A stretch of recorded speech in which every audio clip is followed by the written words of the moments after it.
Mobile hunters, our buddies over at Tethered, are always innovating to keep us more mobile and in the game when it counts. From the Tethered One Sticks, the Fast Pack, to the Lockdown Saddle, Tethered is always designing to increase comfort and utility while reducing bulk, weight, and fiddle factor of mobile hunting gear.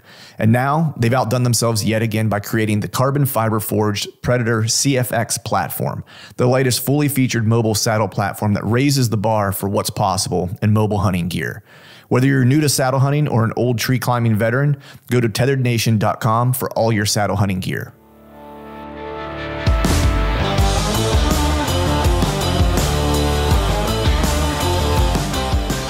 Welcome to the Truth from a Stand Deer Hunting Podcast. I'm your host, Clint Campbell, and you're listening to episode number 368.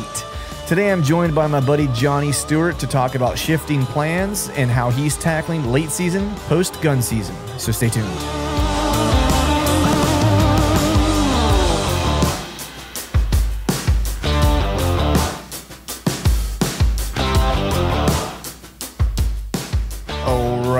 All right. What is up, everyone? Happy Wednesday to you. Hope you're doing well. Hope you are feeling fine. And Merry Christmas to everybody. Hope everyone had a good holiday. You're probably actually in the throes of still visiting with family and doing all that stuff. I know I am. As you're listening to this, I'm probably traveling back home. We had to go do a little bit of family visiting, see my dad. My parents actually were in town. My mom and my stepdad were actually in town the weekend before Christmas. So kind of got that out of the way, that we had a little less running around to do during the specific holiday, and maybe get a little bit of R&R in, and looking forward here to after the first of the year, getting back out in the timber. I got a couple of doe tags to fill, so I'm probably going to look to get out and do a little bit of scouting, grabbing some cameras, checking some cameras, gathering some intel. You know, it's a never-ending cycle, starting to plan for next year already, getting that long-term data, that I love so much. Because, I'll talk about this probably as we get closer to hunting season, but this year was just I took a little bit of a different approach. It was kind of forced upon me, but also I feel like I had benefited a lot from it. And that was really relying on long-term data and not being so focused on checking cameras during the course of the season and knowing exactly what was going on, outside of maybe the summer time frame, to know kind of what deer might be in the area. Of course, there's a transition and a shift and all that kind of stuff that happens. But so this is kind of Christmas for me, not just Christmas as in the actual holiday, but Christmas in terms of I haven't really checked trail cameras. So it'll be awesome to see what deer were around, what deer might have made it through gun season.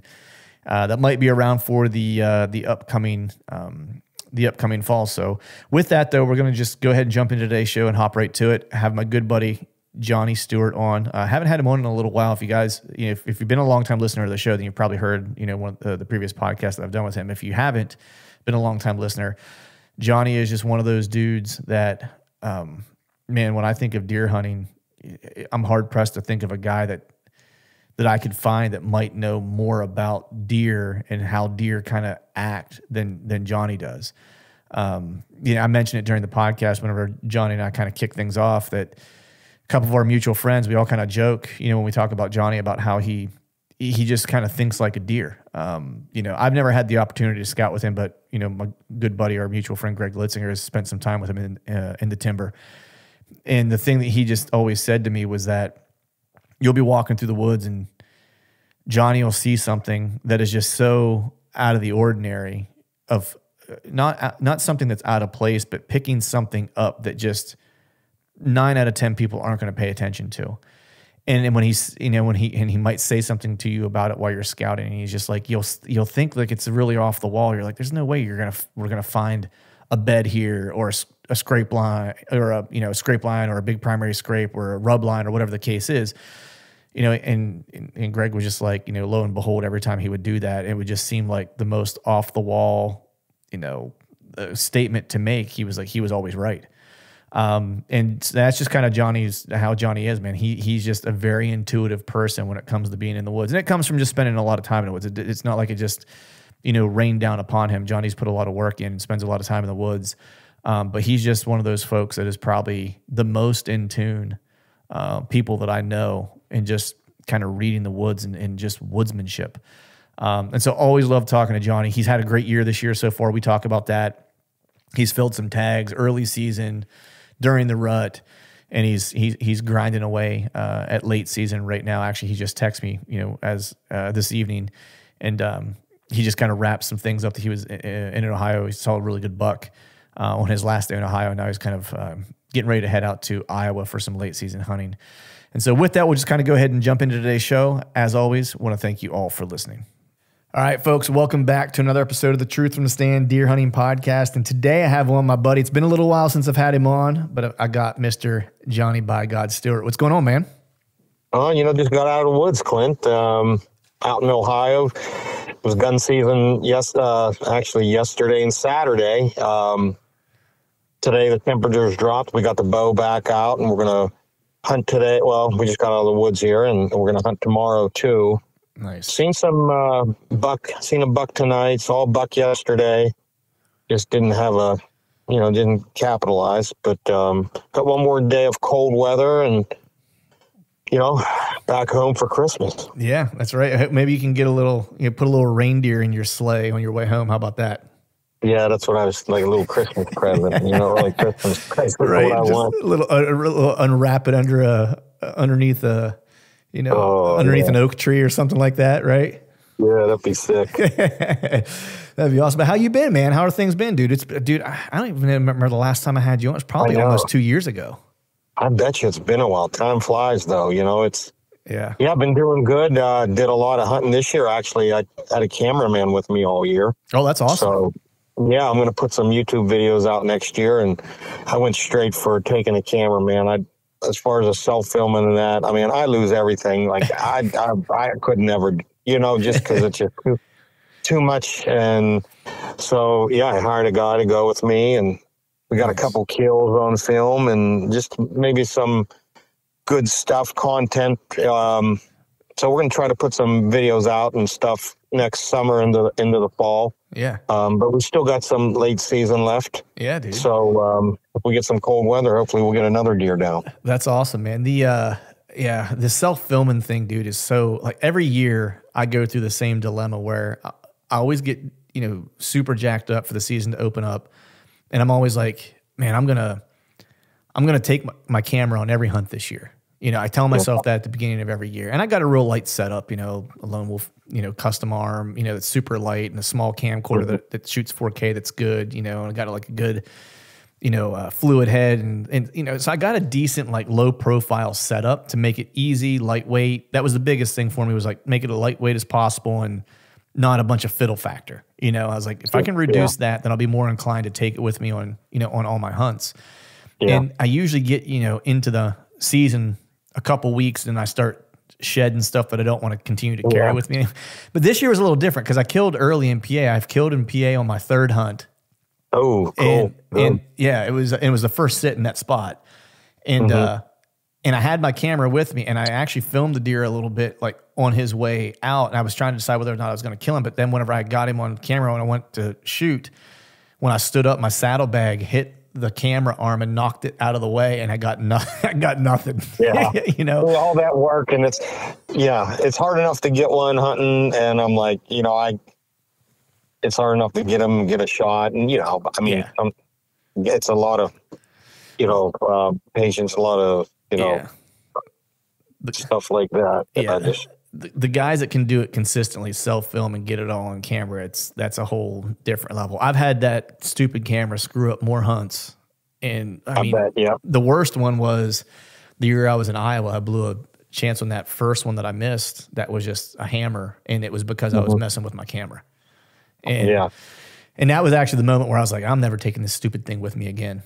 And then, of course, it makes it back in my bag every year. Now, I wish I would have had it for Kansas, but I'm pretty sure I would have screwed that up on the ground. You would have come home with a camera, no buck. That's just it, dude. That's just it, man. But, dude, I know you've been ground checking deer all freaking fall, man. I've been following along with you. I've been stoked for. You're one of the guys that whenever I look at that, I'm like, on my wall of deer hunters that I aspire to be. You're on. Wow. Thanks, Clint. Yeah, you're on that wall, man. Just because the way you think about them, and you and I have a bunch of mutual friends.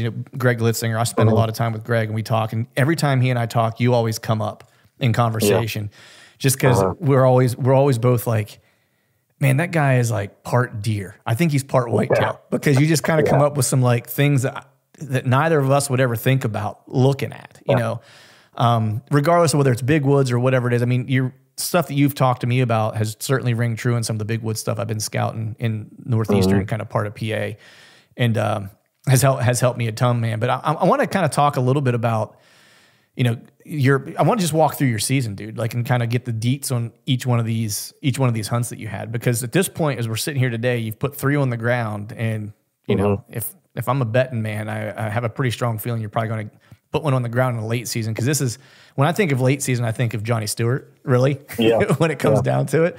But so your early season October hunt, man. So you were in West Virginia for the early part of the year, right? Yeah, I bounced from West Virginia to PA. Didn't get to Ohio much, but had a deer in West Virginia hitting an oak tree. It was the only oak right there.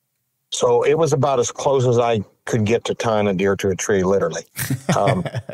We set up the day before, and it was the wind was blowing. It's kind of just this ridge, and to the right of the ridge, if you're looking down toward the point, was dropped off steep to a creek. The left side was kind of gradual, and there was some thick stuff, and these deer would come up out of that thick stuff.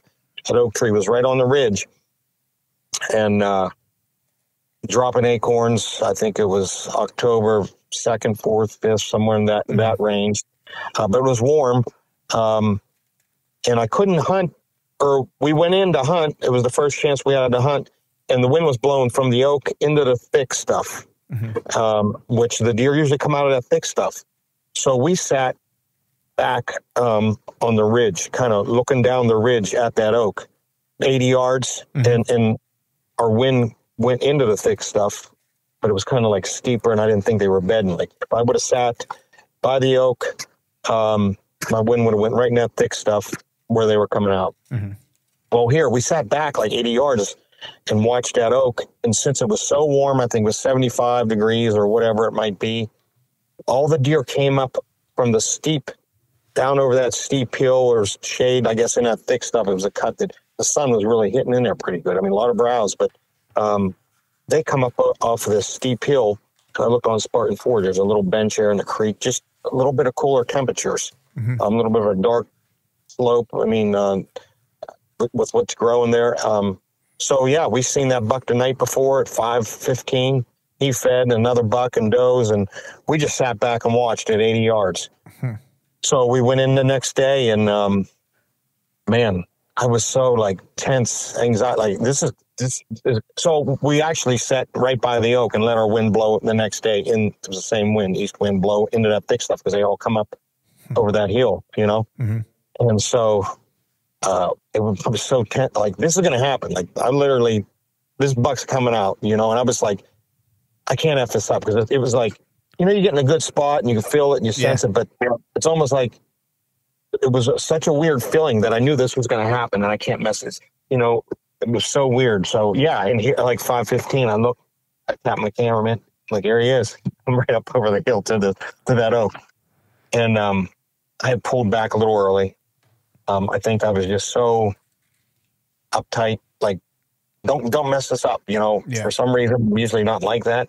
And pulled back early, and this deer had no care in the world. He had his nose down feeding, you know, like I probably did a dance up in a tree. We never see him, you know, but 30 yards, and I hit him low, and he was quartering toward a little bit, and it come out in his stomach. And it was like, you know, and the camera says, "He smoked him." I'm like, what? I thought it was like really low, you know. Right. I ran 50 yards, and I stuck another arrow in him, and it was just a guess. So I got him with another arrow, and long story short, we tracked till 1 o'clock and got a dog in there the next day, and we found him. I mean, he died that night. Right. So that was that hunt. But earlier in PA, man, I was on to some big deer.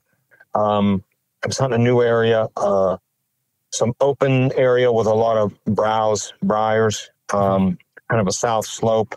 And I had two big, like, one was about 160 and one was about 150 inch, 2 10 points. And man, I had the tall one, the 150 inch at 50 yards. I had him drawed on him. And then the other one was a lot wider.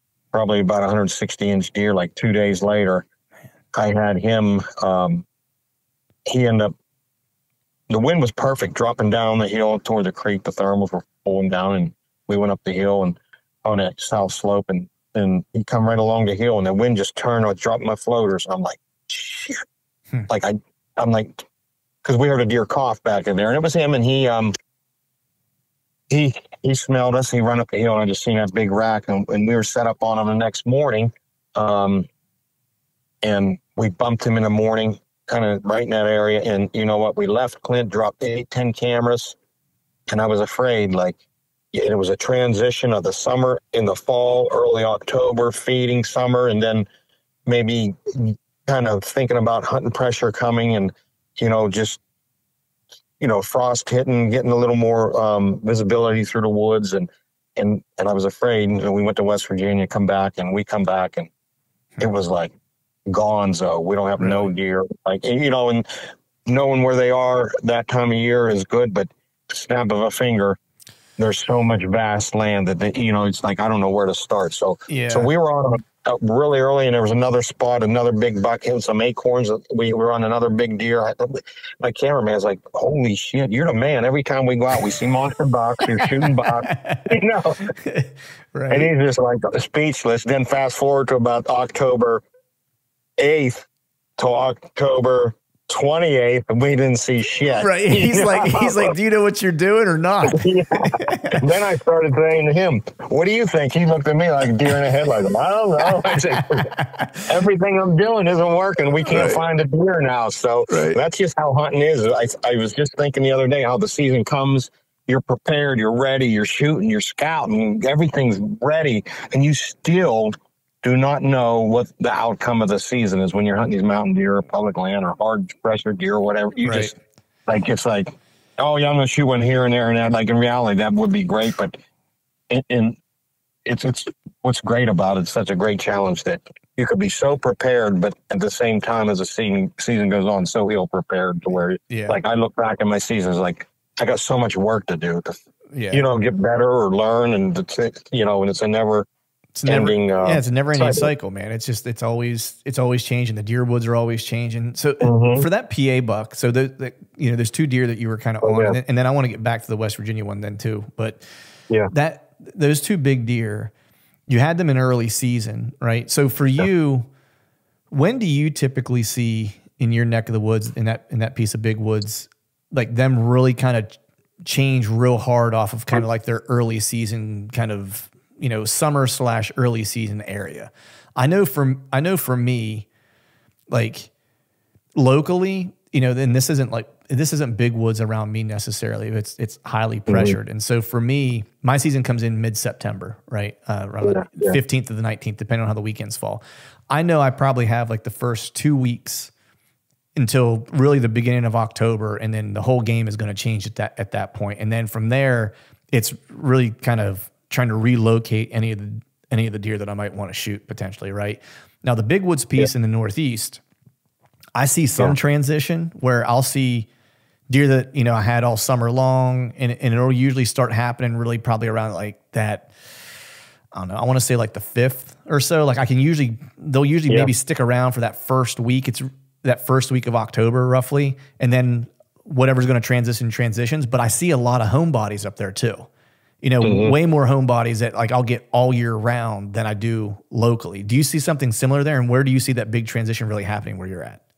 I think, like you said, it's about up to the 5th, 6th, in that range. We had some cold weather to 5th, 6th, and there was a little patch of acorns left, and we seen a good big old buck. And it was like, and I was assuming where I thought these deer were going, and they weren't there. It was just, I end up moving on. And I think they were, all they got to do is cross the creek up on this hill, and it's fast country. You know what I mean? They were kind of living on the south slope or some well roads, but that's where the cuts were, and they were in, you know, summertime, and all they got to do is go across the creek. But you walk across the creek, I mean, it's like a huge hillside. I mean, where do you start? There's no bottlenecks, no anything. There's enough sunlight that there is light browse. No, you know, there's efficient and trying not to waste energy. So on that south slope where the cuts in there, I watched them went out and they don't have to move much to feed. Everything's right there. They run out. You get in the other slope. Yeah, there's some daylight hitting. There's some browse in there, but they got to move more, and they know moving gets them killed. You know what I mean? But in general, then you're wasting energy, to get this forage, So, yeah, I think. So I think for the most part, they probably still lived within, I'd say, in that as a hollow, I'd say they still live there, but just trying to find them is it's like finding a needle in a haystack. Once they get off that summertime concentration of food, it's just like, then I started looking for does, and I dropped cameras, and it was just like I was chasing my tail, and I said, I'm just leaving. I went and found, I had some other areas in mind. But yeah, I mean, some of these older deer, I think they can be homebodies for sure. And I mean, a lot of what I'm transitioning to after listening to other hunters in my area, good hunters, these older deer are really up until November 5th, 6th, 7th are really homebodies living I think it was the 3rd or 4th of November. And I said to myself, there was deer tracks, does on this little hillside leading out to this point. And I asked myself, where do you think that buck's bedding, John? And I said, the closest bedding to me, I assumed was about 400 yards away. And I'm like, I'm nowhere. My senses told me that I ain't close enough to him because he's not, they don't get, they get 6, 8 years old or whatever, man. Yeah. A lot of times they aren't getting killed. They're going to survive, and they're not moving a lot. I think they're next year. What I'm going to do is kind of get in tight to where they're bedding more up into November. You know what I mean? And probably their position. Yeah, there's does that hang out on this hillside, but he's got to come a long way. I think they're in tight to their areas a lot more than we think, for a lot longer too, right? Yeah, exactly. Yeah. That was the one thing in talking to Dr. Strickland from MSU that changed some of my perspective, especially on, late October and November bedding, right? That, because I don't know if you saw that study. I had him on and we talked about it, but their bedding is way more consistent in the rut than it actually is in the early part of the year, which blew my mind because everything we kind of think is that, man, they're super consistent in the fall, or I'm sorry, in the, early part of the season, right? That bed to food kind of pattern or whatever. But, the deer that they had collared was actually the opposite of that. And that's actually the thing that helped me kill that deer in Kansas this year, because I knew that deer was going to be bedded where that doe was that he was following. And I was banking on that. And so I played basically her pattern, where she wanted to bed and set up based on that. And that was how I ended up killing him. And it was ringing true in my mind what he had said, in that podcast and just watching the data that they have and how consistent they are. And I think you're right. I think it's as they get older, because I mean, I've definitely seen that in the Big Woods piece. I've been scouting and stuff. It's just I don't know about you, but I almost feel about 50% of the deer I have in the summer, I'll keep about 50% of them, and 50% of them will transition. Do you kind of see something similar? Yeah, I'd say so. And I think the older ones are ones that stick around, and I think they definitely are close. Yeah. Definitely in a rut you can get some strange deer, but yeah, I mean, just talking to people in my area, I see how I'd say in the last 6, 8 years hunting in mountains, same kind of area, talk to the same guys, and it's the ruts are weird to where it's not, I don't know if it's because the humans are out there hunting a lot. I just feel like the more and more I feel like I need to be close to where they're bedding. I'm just feeling because a lot of people are hunting a sign, the rut sign, the scrapes. Not saying they're not hitting that, and my area is hunted pretty hard too. Now, it's all dependent on, how much pressure you have. If you're on some huge mountain range and then there isn't much pressure, well, you can find them moving around a lot more. But when you get into the older deer and you have some pressure, it's man, they don't take chances a lot, So I think that's one thing I'm going to transition to is kind of get in tighter to their beds, even into November, and and I'm assuming where these areas are readily, those are readily available. And I feel like the buck to doe ratio is pretty equal, man, really equal to where guys that I talk to are seeing 3 to 4 bucks following one doe, $5 even, you know. And I feel like it's, to me, I'm thinking like it's like musical chairs, you know. Right. You're out at night, you're walking around, you know, the music's playing, you're walking around, come daylight, you're sitting down in a chair, like the closest doe or anything you got kind of halfway coming into heat, you're just bedding close to that. You know what I mean? Right. Yeah. I feel like it's kind of like, and then the daytime activity, you think you're seeing, there is some, don't get me wrong, like in the end of October and few does, you know, but it's where them does are where you're seeing the sign. It's not, you know, the bucks are traveling funnels and cruising. They're the movement you're seeing there because there's a doe in heat, you know, and the smell's there. And then even into November, like I said, it's like musical chairs. Like you're out running around all night and it's getting light. I found one. She's going to be ready in day. I'm just, they bed down and just wait it out. Okay. Mm-hmm. You get up, the music starts playing, you get up and start playing, you know, again. And I feel like that's kind of how it is. It's like guys are hunting up through November. Like, I ain't seen that. They should be rutting. I ain't seen that. So everybody's looking for this cruising, going, finding the next doe, which I'm saying happens. But man, when you got such a great ratio, it's like a vacuum. And those, so like I seen $5 and that was the 6th or 7th that I shot mine in PA. I saw $5 right there. Yeah. I totally agree with you, man. Cause that was the one thing I was talking to Jake Hofer about this. Yeah.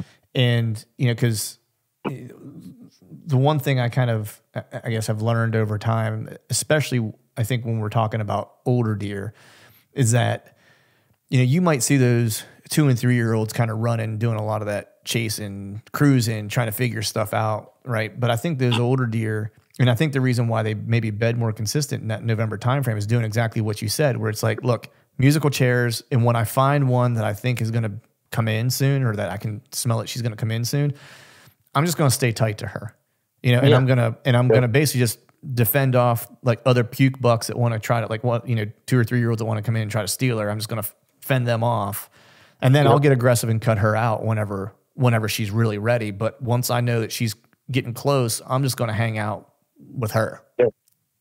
I think that's right. And I think I'm going to structure my hunting next year accordingly.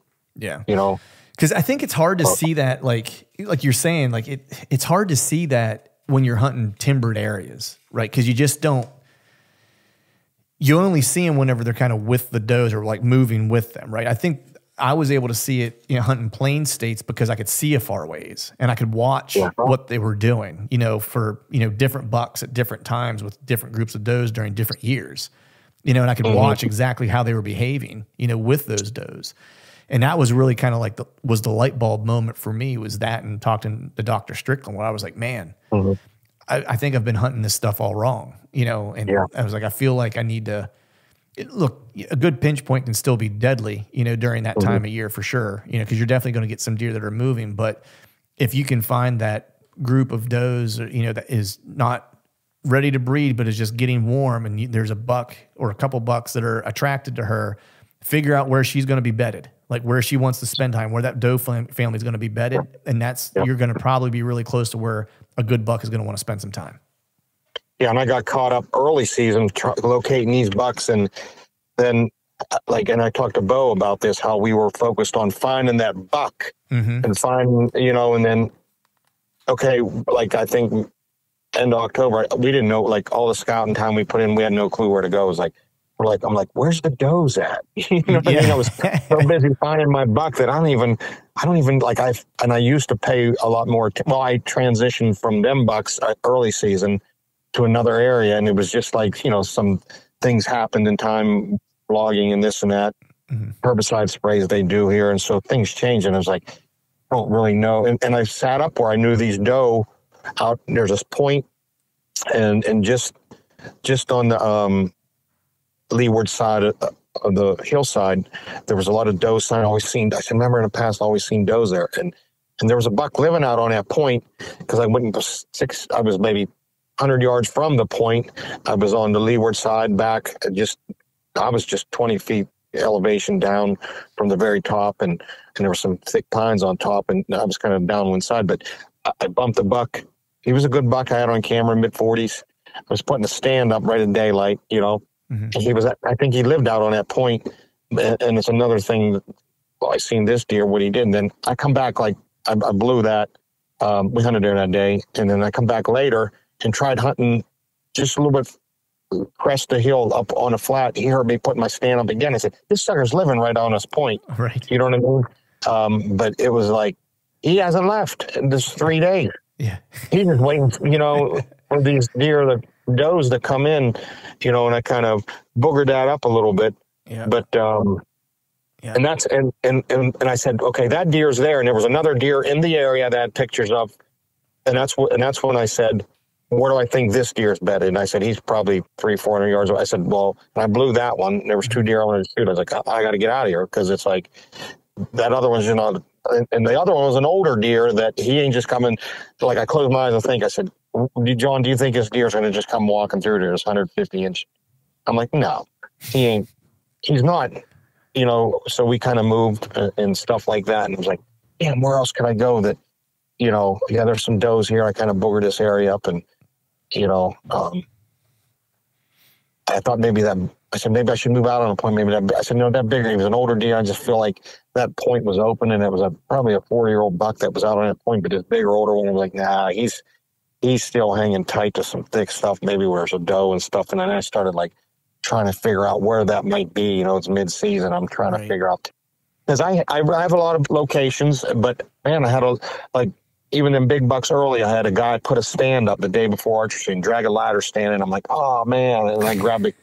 So he did that, and then they started logging one of my spots, and then another spot they had some old oil well roads, and they opened them. They were growing up. I said, oh, this is good. There's deer. I had a big buck in there. They started opening them up and cleaning them up with chainsaws, so it ruined that spot. Like, there was 3 or 4 spots that just like, so that's why you got to have a lot of areas, is because they could just, or like out on that point, I bumped that buck twice. So I'm already talking 4 or 5 spots that I boogered up, or someone did. So it's like, I keep going, you know, you're going A, B, C, D, you're down the F spot. You know what I mean? Right. But, yeah. But just being in the woods enough, and man, and one thing I learned a lot having a cameraman is I got 2 guys in the woods, and so the first year I ran the saddle, I got a bigger Timber Ninja platform, so I kind of use it like a stand where I stand up on it. But just like Bo showed me how to put it up one time. I go, I got to get in the woods. Let's go. So I made so much damn noise, Clint, and I found out all my hunting, putting up in the morning or evening, I'm pretty much, you know, wanting to be within 200 yards of where I think a deer's bedded. Mm-hmm. And I feel like you get a very calm, quiet morning. You know, early season, there's some leaves on the trees and that, but you start getting up in a tree, any little noise, like, I feel like, you know, if it carries 300 yards, then you're screwed. You know, so I had a rough time. And my cameraman, he's, you know, he's new, and he filmed last year and this and that, and he made, you know, 2 guys in a tree trying to get up a tree, have a tree second, you know how it is. So, so there's definitely things I got to figure out how to get more or quieter, not more. Yeah. But how did having a camera guy with you change like your strategies? Because I know for me, I hunted 1 season with a camera guy. It affected me, and I was thinking about it the other day, because he's lugging all his shit around, and if I don't feel good about a spot, if I don't get that feeling, and I think it's years of hunting and learning deer, and you just sense it, this is good. If I don't have, like, there's a lot of times I hunted this year, like, I got this guy, he, you know, and there's times I'll set up and be like, I'm getting down, I gotta go somewhere. And there's a lot of hunting I did this year that other years I would have moved, or I would have scouted more. Like, that's one thing I didn't do as much in season scouting, because I had a guy, we got to hunt, you know, and we got to put time in the woods, and it's not always the best thing to do. You know, like tonight, I learned from my experience this year is having this guy, and we got to hunt, you know, but I keep going back to my saying, scout more, hunt less. So today we went in at, I think we parked the vehicle at 10 o'clock. this morning. We got in a tree at 2:00. We probably put on 3 miles because I went to a spot. I said, no. I said, way down over a mountain. I said, I can't hunt here. I mean, it was on a hunch that, there was deer there early in the season or last year. I said, I said, we got to that spot about 11. And I said, man, our only option is to get to the vehicle, go to another spot. I said, we can go over on that mountain. I haven't been there in 2 years. And so we hiked out there, and yeah, we saw a buck. I don't think we would have shot him. 4 or 5 doe. No one's been out there. Chestnut oaks are feeding. Got there at 2 to 5. We were in deer. So that was the scout and hunting more. Scout more, hunt less is what I usually go by. But just having a guy, it did affect me, and I just I don't want to move. I want to. He filmed with other guys, and he's like, man, you hike around a lot. He's like, you ain't seen nothing. You know what I mean? That toned it down a lot. But yeah, if you don't got that feeling, and if you ask yourself when you're up in a tree, can I see a deer? What's the chances? Or just say this, Gerald, what's the chances that deer's going to come through here? Yeah. 30%. And then, you need to be up in about 50. You know what I mean? Something like, I got a good sense about this. So, so I did write, things down that I want to change having a cameraman next year. Yeah. And that's one of them. Keep the scout and he's a younger guy, and man, I'm up at 4, drink my coffee. And I could have a couple times said, hey, you just hang out here. I'm going to go scout, drive around, or check a few spots. Then I'll come get you. We'll go in a tree. But it was like, and so it affected me. I wasn't doing any seeing scout, we'd pull some at night after hunting, but we'd hunt, and just kind of beat the dead horse to where it is something I gotta work on. Right. It's crazy to hear you say that though, because if I didn't know, right, if I didn't know how your season has gone so far, and I would just hear what you're saying, I'd be like, man, this guy had a rough season. But I'm sitting here looking at Instagram, and you got 3 deer on the ground. You know what I mean? So you've still been able to kind of manage to fill tags while you're still trying to work the kinks out of this new kind of system or approach. Yeah, but definitely. I want to transition now to the PA buck that you shot, so it's crazy that you shot this deer on the 7th, right? Because I was again when I was talking to Jake Hofer, it was you shot one on the 7th, I shot one on the 7th, another one of his buddies in Illinois killed a booner on the 7th. Another booner that he knew of got killed on the 7th. And so it just seemed like the 7th this year was a magic number. And the weather wasn't great on the 7th. I mean, well, in the Midwest, it was warm. I think that day, whenever I shot that deer, was like 75 degrees. I think you guys had a warm front too back here, if I'm not mistaken, or it was starting to warm up. But yeah, it wasn't that warm, but probably 50s or so, Right. And so I'm just curious, man, how did that hunt play out? Was this a deer that you knew of? Because this is in Pennsylvania, right? And so kind of going off of what you were just saying, where, you found those deer early in the year, it didn't work out. A bunch of your spots got burned either by, you going in, scouting, maybe pushing some does around, or logging happening, or whatever the case was, right? So how did the 7th come together? Well, I think the day before, let me think where I hunted and why I decided to go there. Oh, the day before I was hunting one of them deer. One was out on a point, and that other bigger deer, and I moved a little bit, and I still didn't feel it. And it was one of them things. It was 2:00, and actually the cameraman had left that day. There was 2 days he had to run home because we were doing a lot of hunting up through there. So I hunted a spot and I just didn't feel it, man. But I'm like, man, I don't feel like it was a long hike back in there. And on the way out, some guy had been riding a 4-wheeler back in his gated road. I'm like, man, a sign ain't here. Just here's to be a good spot. So I think he's been going back in there driving. You can't when there's no vehicles going back there, and then he's spreading scent. So whatever. So I'd left, and Bill Thompson from Spartan Forge was up at my place. Yeah. And I got out of the woods that night, and he had shot a buck. Yeah, he shot a hammer. He shot a dandy. Yeah, it was a 10-year-old deer that I guess a few years Steve Shark had pictures of him, was like a 150.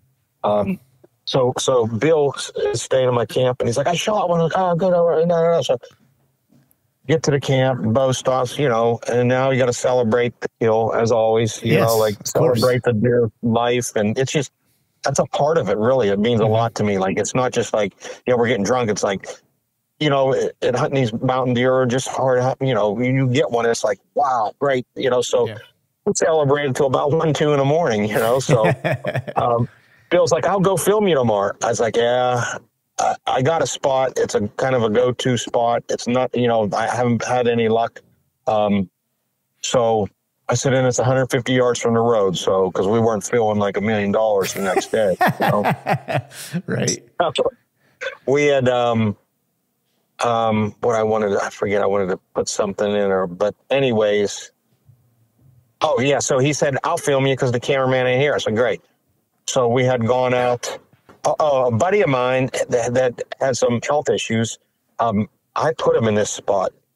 I hooked him up with this spot last year because he can't get off the road far. So he did, and I thought I told him you need to hunt this spot the 5th, 6th, or 7th.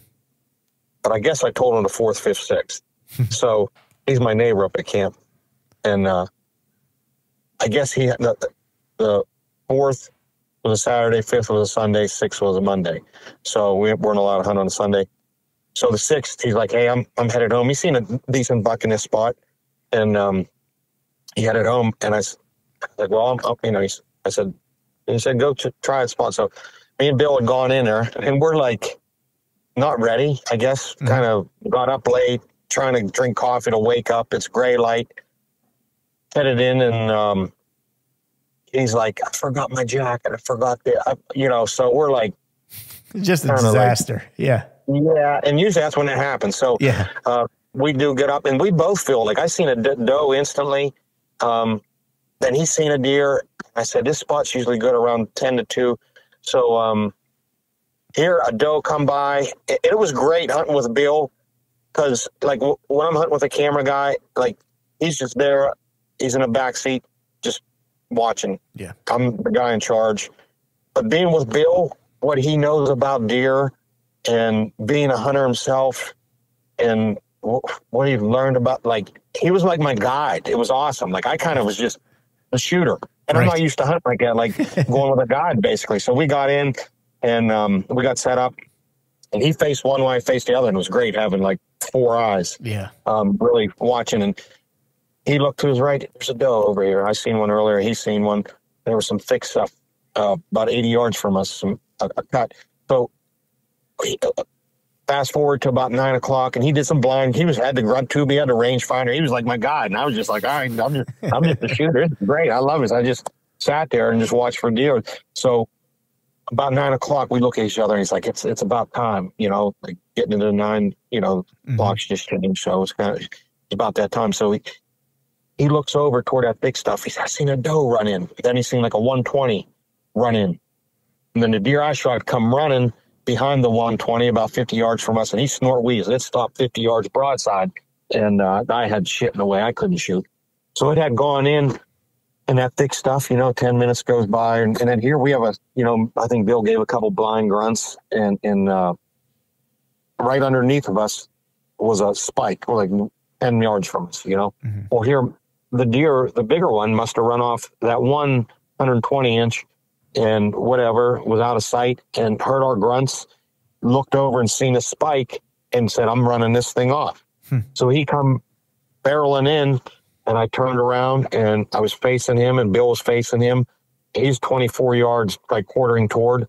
I have 2 trees to shoot through. They're about the size of pop cans and about 6 inches apart. And one was on his shoulder, one was back, like behind his heart. You know, I said, I could nail that. You know, that's nothing. So I put it tight to his leg. I didn't even range. I think I was guessing 24, 25. It was like 24, 3, something. And we weren't up high, 15 feet, shooting out that. As soon as I shot Clint, this deer dropped 10 inches. And I'm like, that's backstrap. That's right. Bill's like, knock another arrow. I'm like, yeah, I got you. I've been there before. Copy that. So, but yeah, I'm Roger. So figuring that I've seen him chase does, you blow through the back straps, he come running back. But the deer ran took off, arrow kind of sticking out of it a little bit. Heard a crash, and 5-10 minutes goes by or whatever. Bill's like, I heard it. You know, I'm knocking the arrow, looking. Like, I heard a crash. I was like, yeah, the last 4 tracks I've been on with guys, they heard crashes. Right. And we never found a deer, you know. So, anyways, we started looking at the film, and he just filmed on his phone. I said, yeah, that's high, 4 or 5 times. That's high. And then he kept watching it, slowing it down.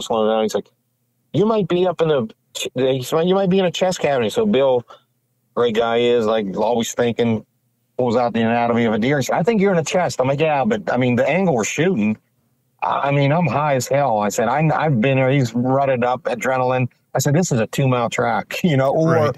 you know, hardly any blood in 200 yards and we're back up in the tree hunt, you know. I've been there. So what made this hunt so great is I got to share it with Bill. And what happened is, after looking at the film, 15 minutes, hour went by. He said, you know, like my guide, he said, we need to get down, go look for blood, knock your arrow. I'm like, yes, boss. You know, so we get down. We get over, there's the hair, and knock an arrow. And I was just kind of watching. And he started on the blood. He turned, took a couple steps. He saw a speck of blood. He turned around, give me a fist bump. He's like, hey, it's lung blood. You're in his chest. You know, he was like pumped. I'm like, all right, yeah. I'm not pumped yet, Bill. I said, I've been on a lot of tracks, and these deer are crazy animals. So it took off, you know, just spotty blood, just enough to follow it, just like a real slow pace. There's blood, you know, there's blood. And I mean, he went 130 yards, piled up dead. I'm like, jeez. And it was great because he just turned around, like, give me a big, they're just like, holy shit, I can't believe it. Because it was, oh, there's a buck. Oh, we shot him in the back straps. Oh, there, you know, it was a roller coaster of emotions. That's right. What made it so great. Like, I didn't expect that. And that actually, I nicked one of those trees with my broadhead. Like, I used a schwacker, and the blade sticks out on the one side, and it didn't deflect it even when on the slow motion. It just slit the bark, and the bark was tight. It was a fire cherry, just tight, and the younger one, or maybe a birch, and it was just tight to the tree, and it just made one little slice in it. So another 1/8 inch to the left, and his arrow probably would have tumbleweed. And jeez. You know, so things are meant to happen. I mean, I don't believe in luck. It's just like, hey, we're out there hunting. We hunt hard. We keep trying. You keep going. You're gonna have success. So that's what made it a great hunt. And then, that was when Bill was actually going home the next that day. No, he was leaving at noon. He had to go home. So we shot the deer at 10. We got it to the truck at noon. He helped me hang it. He drove up. Man, everything happened on time, man. He kept on schedule too. It's crazy. Yeah, dude, it's hilarious that he pulled up the anatomy of the deer, because he would do that. The analytical guy he is. He's like, well, let me look at the anatomy of a deer here, and it's superimposed over top of this. Always thinking, man. Always thinking. And even with, I think, I basically let him drive. Like, he was in charge. You know, he would grunt when he wanted. Like, and I'm like, man, this is great. This dude's good. You know what I mean? So it was great sharing that experience with someone in a tree, one of your buddies, and that don't happen. And getting a kill, he shot one the day before. I was like, man, that was the best couple of days. So that's awesome. That was awesome. What is it about that spot that and about those dates for that spot specifically that makes it good? So I think there's does that there's a cut. It's actually a spot me and Greg Litzker shot our bucks years ago. Okay, yeah. And it's a cut. And they actually went in and it was getting kind of mature. I mean, getting to the 8-10 year mark shortly after me and Greg were in there. So I didn't do it, but they went in and cut more, like did some more clearing shit. I don't know what they did, but the does are in there, and it's along a road. And I don't know if it's just the hum of the cars cruising by just makes them comfortable. I don't know, but I talked to another buddy of mine that has 40 acres, and he's been living there for 15 years, and a big deer hunter. He's in his late 50s. He grew up hunting on a farm, hunting everywhere. He said, these deer that live by this highway, I've never seen it. It's like I walk up on them. They don't care. You know what I mean? Right. It was a 4-lane highway, but I don't know if it's just and I'm finding a lot of these deer in my areas up in that area. are sticking near the roads. Another buddy of mine shot it, didn't find it, right off the road. Like, and then we've been spotting a lot up there since it's legal, and we get in from hunting, we run out and spot, and it's like the deer up near the road. I'm like, they got, you know, we're now after dark. They got to be close to the road. So I think they're just comfortable by that road, the hum, and then like we're not by a parking spot, you know. And I feel like guys are going back in, you know, taking these gated roads, and even rifle season guys, a buddy of mine, he shot one along a road. We were just driving along roads, like we'd go in 100, 200 yards and just parallel the road, and he shot one. It was a buck that lost its horns last day of gun season. Had a big old. We never found his sheds, but that spot there is so there's like a little bit of a seam to where you got the road running, and you got like a little bit of a buffer. It's some open woods the first 80 yards from the road, and then you get to that 80 to from 80 to 100 to 150. It gets a little thicker, and then your cut is they're about 200, 180 yards in, right? And the wind blows out of the cut toward the road, so it's just kind of, those are there and they just cruise or hang out along the road, I guess. I don't know. Yeah, it's weird, but there's times that you do find those spots that are like, it's a go-to spot. It takes years to find them, but they are there. It just sounds like one of those classic kind of like overlooked spots, that people wouldn't even think of, Yeah. Like everyone's so enamored with, I'm going to walk 7 miles, deep into this area where, a lot of times they're, at least it's been my experience, and I had to kind of get some of this out of my head a little bit in this big woods piece I've been playing around with, is that there's so much land, and you can walk as far as you want to walk until your legs get tired if you want to, but there's a lot of good stuff you end up walking by, in that don't overestimate distance as quality versus passing by quality habitat. Because, at least in my experience in this big woods piece, in the Northeast is, it's the habitat all over isn't great. The good habitat is in very kind of like micro habitats, and it might only be like 100 yards wide by like 100 yards long type of area that just is really good, thick. It might have an oak tree, that's nearby it, and it's got a bunch of browse and briars and just good cover, right? And and that might be the only spot that you might walk if you walk in that straight direction, for 2 miles. You might not find another one like that for 2 miles, And so walking a long distance in that area, I found out really quick, wasn't necessarily the ticket. It was more so finding like certain terrain features that I keep seeing, like these micro habitats kind of popping up in, and then focusing on those. And some of those aren't that far. I mean, there was one, I had a really good deer on camera. Had a cell camera in there this year. Didn't hunt that spot, but he was a deer from past years. It was a really good deer. He got killed this year. But he was, that camera it was only maybe 150 yards off the road, maybe. Yeah. It was steep where it was at, so it was a shitty climb, but it was only 150 yards from where I parked the truck, and he lived in that general area, and that's where there was just a ton of sign, but like all the habitat was right there, Yeah. And I last year I spent more time, even this year, a lot by the roads. Just, I don't know. I feel like, even these older deer, the further they go away from the road and they start smelling humans year after year, I'm like, why am I trying to get away? They're coming at, I'm going to go back in tighter to the road. So it's just, and I feel like they live by association to where it's like, oh, I'm back in this clear cut way off the road. He's like, damn, I remember the last one I was in, there was guys, so like, man, this one by the road,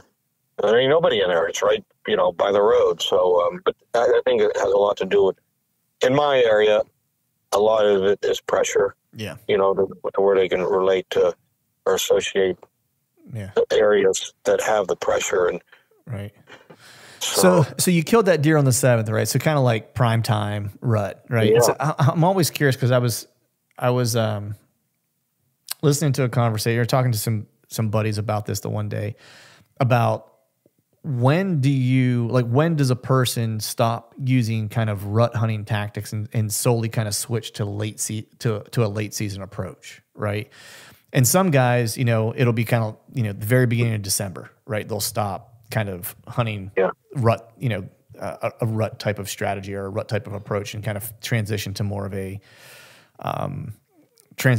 late season type of approach. And then there are some guys where, they're going to continue to hunt, that rut approach all the way through part of December because they're playing off that idea that, there's going to be does that didn't get bred, right? Yeah. And you just have to find, the doe bedding and stick close to doe bedding. And maybe this time of year it becomes more effective to sit pinches between doe bedding because they're really truly seeking that at that point because there's just not enough of them in, so they got to cover ground, right? So I'm curious, when do you stop kind of rut hunting and when do you start kind of transitioning to a full on late season, approach to your hunts?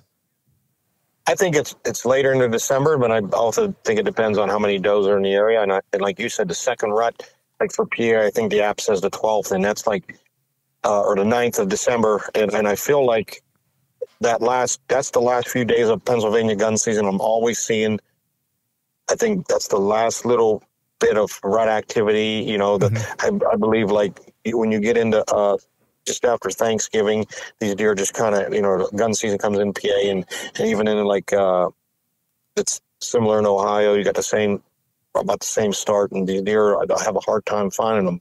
It's like they disappear because of the pressures there. And it's the time for them to just kind of take a breather and relax because we're going to have another little spark coming in a week, 2 weeks, and you're into that early December, mid first week, end of first week of December, you're going to get that activity.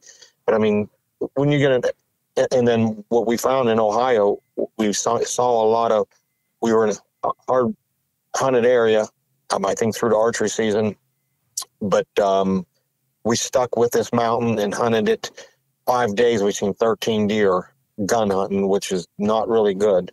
Puts, some stand hunting, a little sneaking in the rain and this and that. And we hunted hard. And what I did find was a bunch of small deer shit.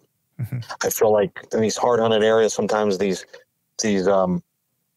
mature deer just get evacuated. They go to private land or deeper or whatever it may be. And I always find that these can be nice little spots, when you get into the end of the first week of December or somewhere in there, these are the young does that might come in the heat, and I'll start catching these bucks in there. Or I've seen it in heavier deer density areas to where these deer, get into a December hunting muzzleloader and this and that, and then you get into this public land where it is this small deer shit, these little deer, little beds. But these are the deer that these mature deer, there's a good high population of does deer that can't get all bred. This is where mature deer is going to come back in looking for these young ones that come in heat. I've seen that a lot, especially if you get some scrapes opened up. So yeah, here in Ohio, we're down here and we hunted we got here Friday. It's going back to, and another thing is, so we hunted a lot this year. I wanted to touch on this, is having that cameraman and hunting a lot and putting the time in. It's costing me time and money. And sometimes I always talked about how more isn't always better. I mean, we got down here to Ohio on Friday and I grabbed a couple cameras where I knew, Friday afternoon, evening, 3 o'clock, where I knew I can get in and easily check these cameras. And then there was 1 or 2 I wanted to check after dark. I was like, you know what? I grabbed these 2. It was 3 o'clock. I said, it's only 400 yards up to the ridge to that next one. And any other time, I feel like when you hunt so much, you can be a little lazy and make shortcuts, like getting rounded the edges off. So any other, if I had 3 days of hunt and I didn't hunt all season or whatever, I'm doing, nope, I'm not going up on that ridge. I'm going to wait till after dark. That's when I check a lot of my cameras. And I ran up there and there was a buck living up on that mountain, up and down, a lot of deer. I was like, but it was calm and quiet Friday afternoon, 3 o'clock. So let's get here early tomorrow morning. And we snuck in and we didn't see a deer in the morning. We sat there all day, didn't see a deer. I'm like, I think we boogered this up. I said, being a little bit lazy. We talked about that. My buddy Josh Talker, 40 Echo podcast, he was down here hunting, talked about that, how, you know, sometimes when you only have them 3 or 4 days, you do everything right. And then you hunt more and more, you start getting kind of, you know, taking that little bit of shortcut. These deer, you know, they're so good at what they do. And I mean, it's their life they're dealing with. And you they don't take shortcuts with their life. So you're trying to kill one, you take a shortcut. But, you know, that's one thing. Another thing I learned is like, if I would have went and checked that like I usually do at night, middle of the night, check that camera up on that ridge, the deer activity would have been there as I seen. But maybe the next day when I hunted, that it was a pretty big 7-point. I said, we probably could have killed that deer if I didn't shortcut it. You know what I mean? But going back to about the rut, like, I think the colder weather, like now, like we were, I mean, right into like late season, like today in Ohio, we got 2 cold days today and yesterday, or tomorrow, got a little bit of snow. I'm like, I felt like it's time. Food is king. They're going to start feeding. But I think you're always thinking about, even when you get into late season hunting the food sources, you're always still, you know, these bucks are still going to check these areas for does, but at least the cold weather is going to have the does there, and does are going to bring the bucks. So it's like a double win. You know, you got 2 things. But yeah, it was really great. We got a half-inch snow tonight, and like I said, we hiked 4 hours, 3 hours, whatever. Finally got in a tree. We didn't have the best wind, a west wind. It was blew out this east-facing ridge, and we sat it, and a couple of deer spooked. We had I don't know, it was a 2-year-old buck. I probably wouldn't have shot him. He was in their feed, but these deer they haven't been bothered. You know, it's another thing, trying to find them spots where people, no cameras, and it was a long hike. It took us 40 some minutes out. I think I texted you at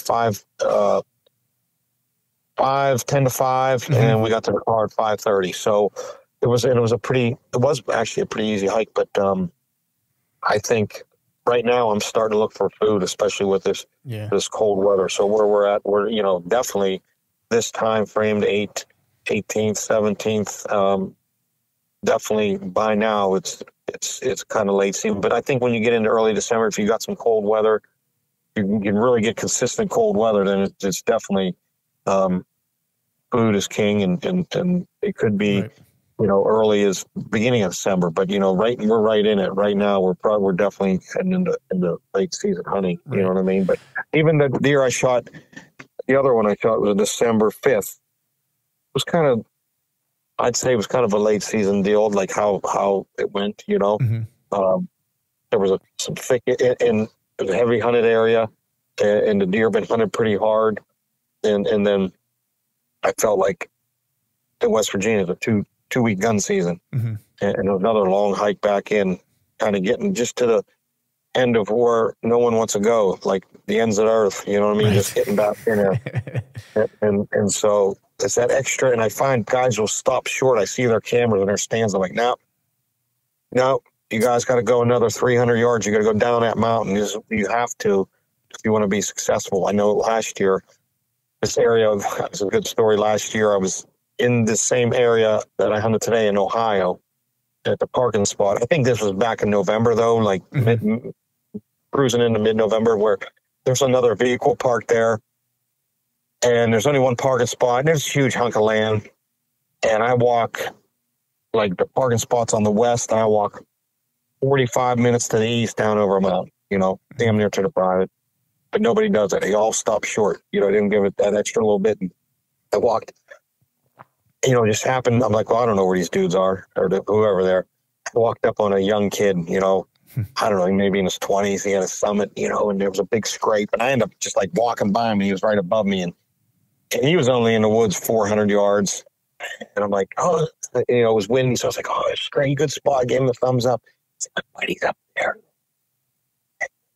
I start walking away, and I said, man, that reminded me when I was his age. I'm like, he ain't nowhere near the right spot. I said, I should go take these boys. Come on, guys. You need to go with me. You guys ain't even in the ballpark. You know what I mean? And I seen a big one that night down there, the 150-incher. But not saying, I just, you know, with all the pressure in that parking, like there's just certain situations you get into, like, you know, but yeah, that extra, man, you got to do what you got to do just to have that success. It's that extra little bit of effort you It's got to put yeah, in. And I get that. it's And going. then just It's going what I said earlier about I did take a couple shortcuts, not in a hunting situation, but just you know, you start taking a little bit of shortcuts, your success rate's gonna drop. And I think looking at what I did hunting a lot, I hunted a lot this year, and I still try to stuck to about 4 days on, days off, just to recharge your batteries. But there was times I did the 5 days, 6 days, But yeah. like even coming down here, we're getting late in the season, and I'm getting older, and it's like, let's just run up there. And we grabbed it. I said, I got my buddies coming down. I'll just run up on this ridge and grab that camera. And I'm like, I sat back and I said, damn, I think I ruined that spot. Leaves were crunching. And that's all it takes. Yeah. And I feel like this time of year, even into January, the deer, the longer they go without seeing people, it's good. And you find that spot, or it's great to have a camera soaking. And here's some daylight activity. But soon as you disrupt that, and soon as you let them smell you, hear you, see you, it's like, boom, they're back into like high pressure situation. Like I've learned that, like they're going back, they're on their A game again. You're like, damn, now it's hard enough to kill them, but that's what sucks a little bit about late season. Like, and really evaluate yourself, evaluate what you're doing. Well, man, Yeah, every mistake you make in late season is just magnified. Yes. From your sound to your scent, to your entry, your exit, to your visual, right? Because now everything's off the trees, the timber's a lot more open. The deer have a better line of sight than they had previously. It's just, every mistake that you might get away with in earlier season, is magnified now at this point. But yeah, and as soon as you tip them off, it's game on. They're back into their.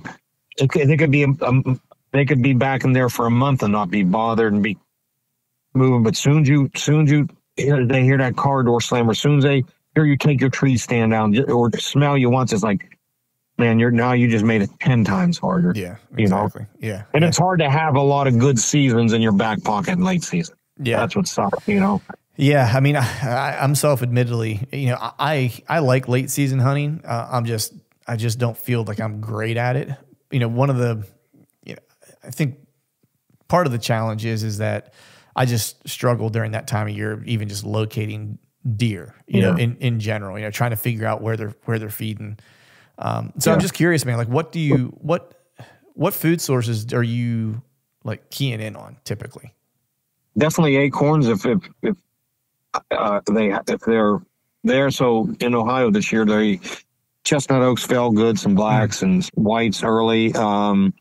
But it was such a warm season. It's the first time I experienced such a warm. I know last year the spot had white oaks and the hillside was chewed up when I went and shed on in January. They ate the whole hillside. But this year, these acorns germinated. Like we had 70 some.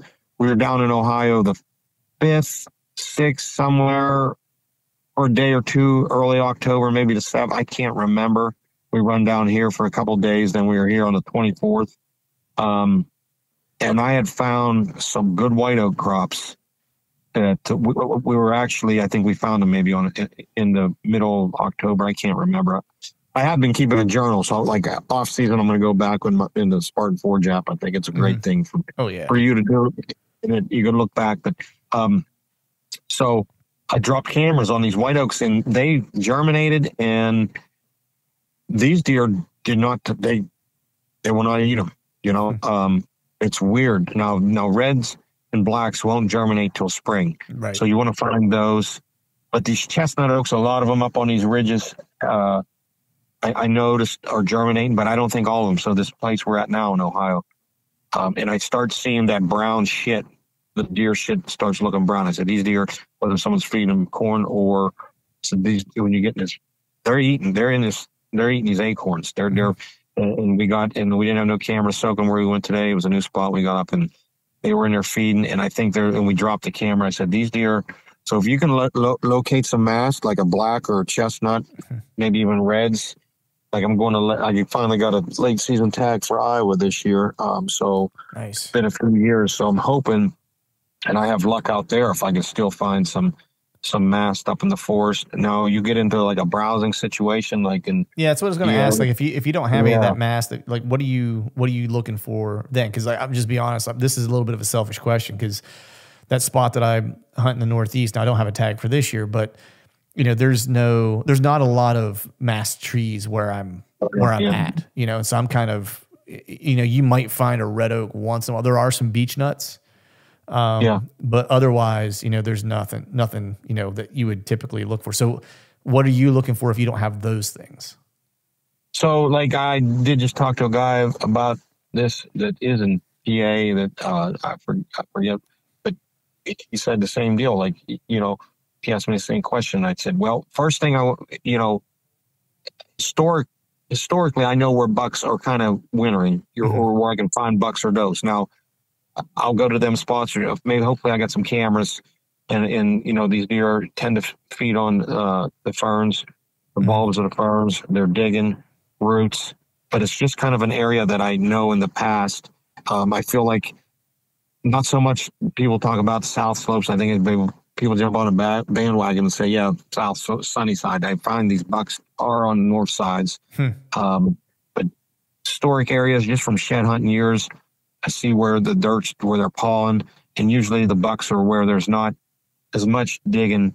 We call it, if you find all that digging, like just from years past, like if you're out shed hunting, it's usually a pack of does. I would say there's a pack of does in here, but I've even seen the does eat the moss off the deer, eat the moss off the bottom of cherry trees.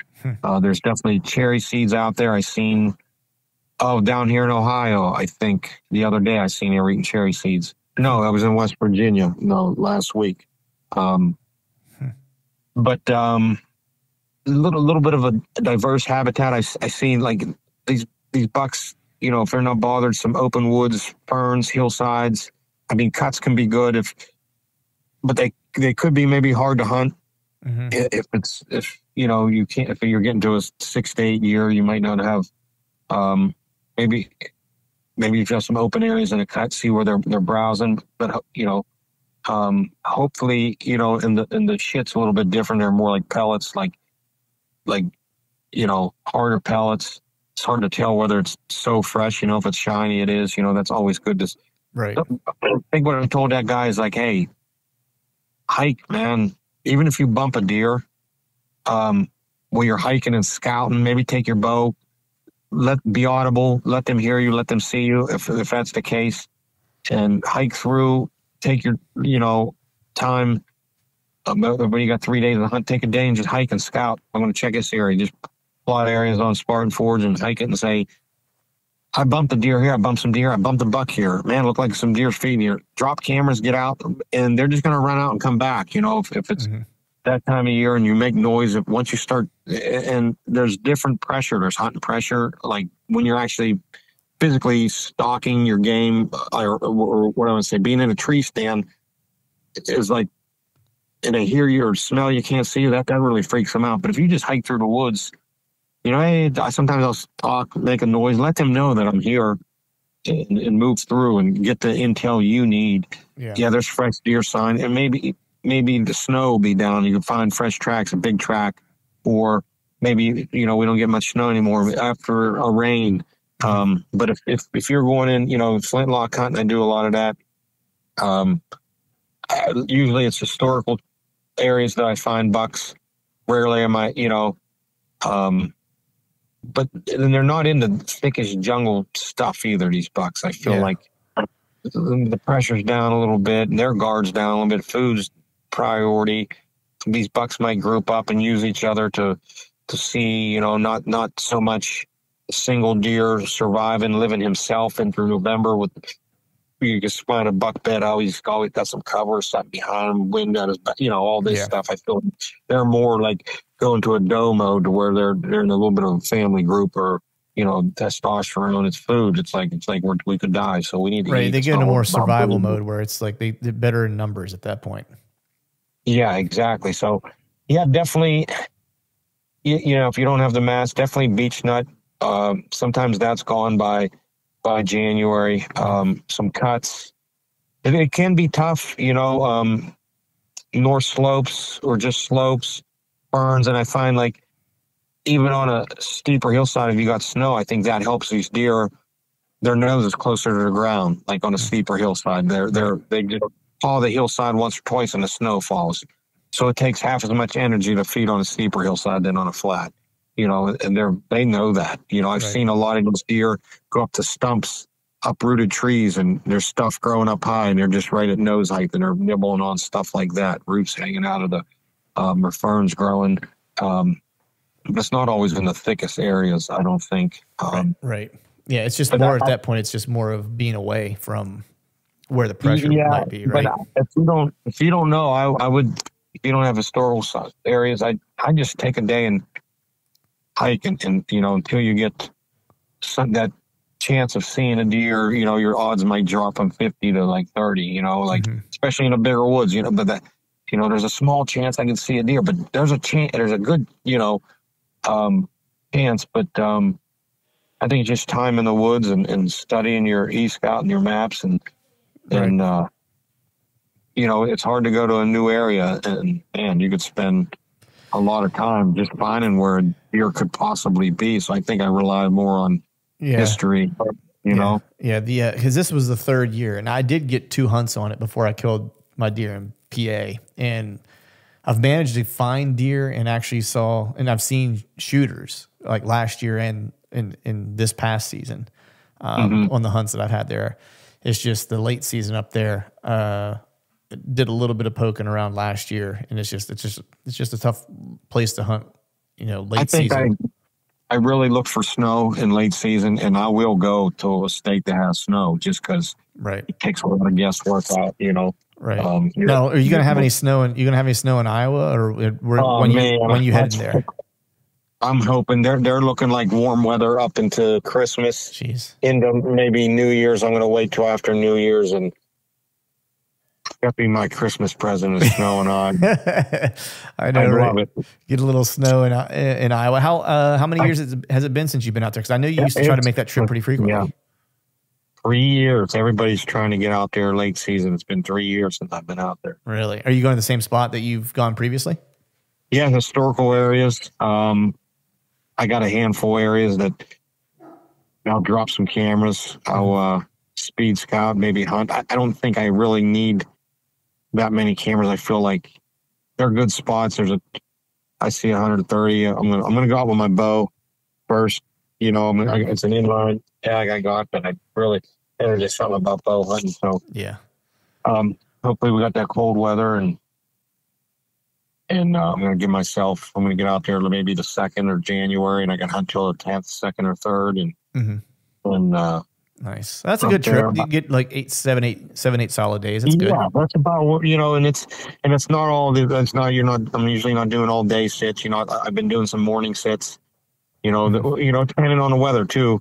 Evening, maybe I'll take the gun for a walk to inline, or you know, I'm going to enjoy it for sure. I think it's just because it's late season, the snow. Like I enjoy tonight. We got a half inch of snow, and I'm just so pumped. I don't know why, dude. I would be ecstatic if I had a little bit. If I was getting ready to go out to hunt and I had a little bit of snow. There's something just about having just that little bit of white stuff on the ground, man. When you're hunting, someone asked me. I think it was actually Jake asked me when he and I were chatting. He asked me if I would prefer to hunt like a warm day, like an 80-degree day, or like a 70-degree day in like October, right? Or if I would prefer to hunt like a bitter cold day in December. And I said I would hunt the warm day in October just because I like to hunt October. But I would take that cold day in December or in the late season if I could have snow. Yeah, I think you're right. You know what I mean? Just because there's something about it. I prefer to hunt October than I do December. But so that's why I would take the warmer weather. But man, I've kept you on here for over an hour, buddy. I want to be sensitive to your time. I know you're going to get out and try to hunt tomorrow. I want to let you get some sleep so you're all charged up and ready to go. And but before I let you go, man, let people know where they can find out more about what you got going on and anything that you might have going on in the future, just things you want to make people aware of. Yeah, I'm active on Instagram, the Johnny Stewart, and like I said, we're going to get some YouTube stuff out next year. I think it's the Johnny Stewart. Also, you can look me up. I think we put out a couple scouting videos we did this summer. Not much is out there, but going into summer and the fall, we're going to start releasing some videos. And I even found some of my videos from like 15 years ago. Like I used to have a little Sony Handycam, Yeah. a whole stack of them. I mean, I was going to put some of that stuff out there. So we got, like I said, I've been hunting, I'd say at least 3 to 4 days a week since October till now. You know, took some time off besides the holiday. So I've put a lot of time out there. And it's just, and I'm still learning, you know, and that never ends. And it's, everything's changing. And now that I have someone going with me, that's another learning curve that I got something. Because once you conquer something, it's like, or you accomplish a goal, it's like, you know, you got to start something new. And I love deer hunting, and this is just something else. I got another goal. I got like something to reach for and get better at having another guy with me. And you know, just, it's like you said, I had a successful season, but I think I mean, in my head, it sucked. Like it didn't happen how I planned, you know, like it wasn't things. You hunt hard enough and you know a lot of good areas, and you stay out there as much as you're going to have success. Right. You know, but it was like, like early in the season, I wouldn't have thought it went how it went. Right. You know what I mean? Like, like where I thought I was going to kill my deer, you know, guys messed it. You know, it's like that's what's great about hunting too, in these tough areas that we hunt, is that, like I said, you think it's going to go this way and it takes a turn and it's going this way. All right, we still got, but there's more than one way to skin a cat. So that's right. Still learning after all these years, man. Yeah, man. That's what I love about you, dude. That's why I always like talking to you. It's like I'm always picking something up from you, whether I get to talk to you or whether I'm watching stuff that you're posting on Instagram and things like that. And that's just, you know, I think that's the reason why we all, you know, the group of folks that we kind of mutually know, we are friends with, because it's the guys are all kind of like-minded in that way, that everyone's, you know, kind of learning and trying to figure out. And you learn from every, and I always say that you learn from everything, just being with Bill and anybody that, you know, but and then putting all this time I am putting into the woods, I'm sure more than 90% of the guys out there, 80 maybe, I'm learning, I'm refining my craft, you know, I'm honing my broadhead here, you know what I mean? I'm sharpening my broadhead. That's perfect, dude. That's awesome, man. Well, hey, buddy, I appreciate you coming on, man. And Merry Christmas. Have a Happy New Year. And I'm gonna stay tuned to see what you got going on whenever you, you know, when you wrap up Ohio here and when you head out to Iowa. I'm cheering for you from the sidelines.